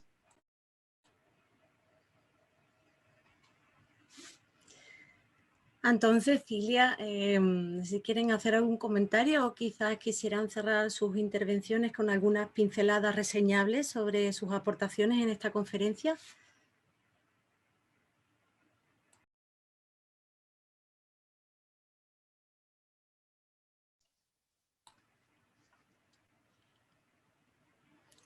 Veo el chat, si no hay ninguna consideración o pregunta añadida. Sí, yo comentar que gracias Margarita por el resumen. Es verdad que estas 3 cuestiones que planteas se dejan ver no solamente en lo que hemos presentado aquí, sino en las cosas que estamos leyendo, esos cambios drásticos que se decía que se iban a producir, no se están produciendo, sí hay cambios, y que ahora nos preguntamos la importancia que puede tener el mantener estos cambios o los transformarlos o las transformaciones que vengan en el futuro. Yo creo que tu apreciación sobre estas tres líneas tres mensajes las comparto plenamente. Y también nos da una idea de la importancia que tiene que sigamos estudiando sobre esto, que desde las ciencias sociales se trabaje sobre la continuidad o no de estas transformaciones, que hemos podido captarlas porque ha habido datos y va a seguir habiendo datos. Ha sido un experimento social, la COVID ha sido un experimento social. Y parece que nosotros, los analistas de las ciencias sociales, tenemos cosas que decir. Así que a lo mejor la pregunta siguiente que nos tenemos que hacer es ¿qué ha traído de bueno en esto y qué se puede mantener? ¿Qué ha traído de malo esto y cómo podemos afrontarlo? ¿Cuáles son las causas para que no se profundice en lo negativo, ¿no? Te agradezco el resumen, Margarita, me parece muy oportuno. Yo, una última pregunta, no sé si podría hacerle en este caso a Cecilia. Sé que es muy complicado que haya estudios. Sí. Disculpe, no, que quería agradecer también el resumen en la reflexión final de la profesora Cecilia, que desde luego ha sido brillante, y sí que me gustaría también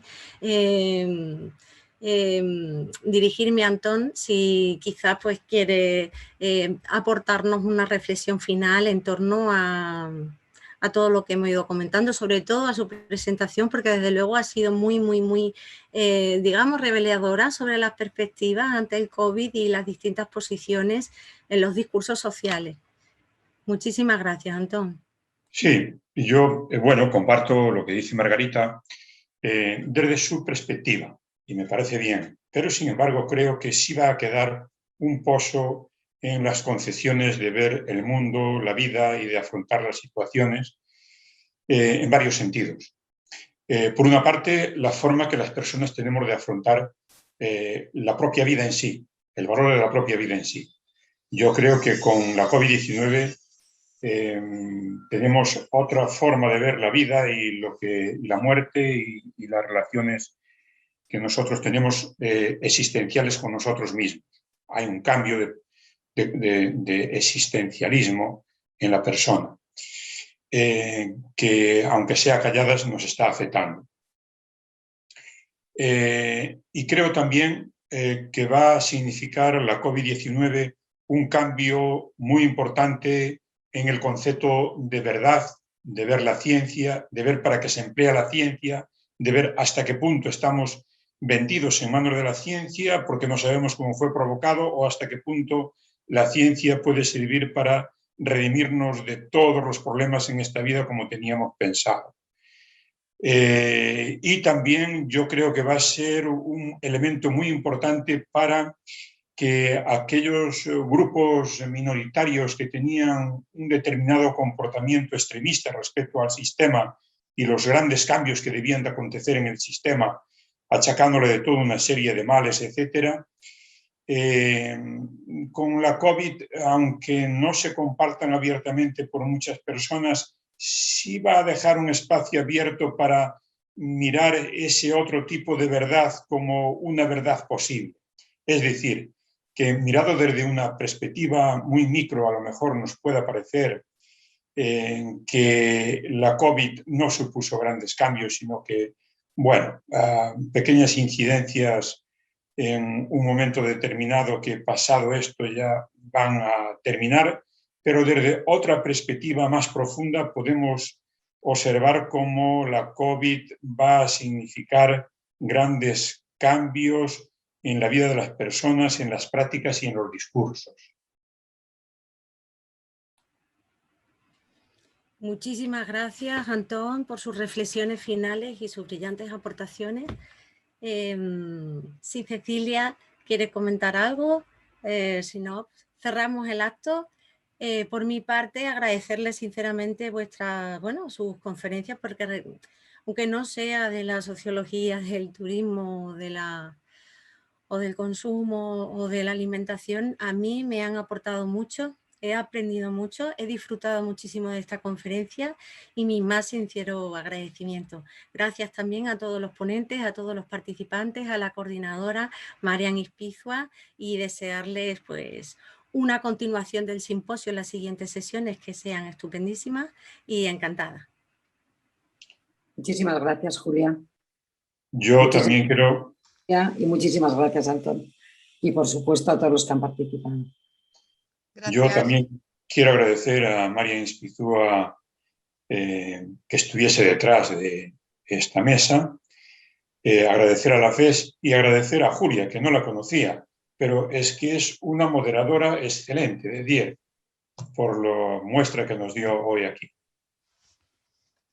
Gracias, sí, también a todos. Gracias a María, que está ahí escondida, por haber estado pendiente de todo esto. A Marian, como siempre, Marian. Y Julia, muchas gracias a todos vosotros. Estuvo muy bien, fue muy interesante participar aquí. Muchísimas gracias, ha sido un placer. Bueno. Muchísimas gracias. Venga.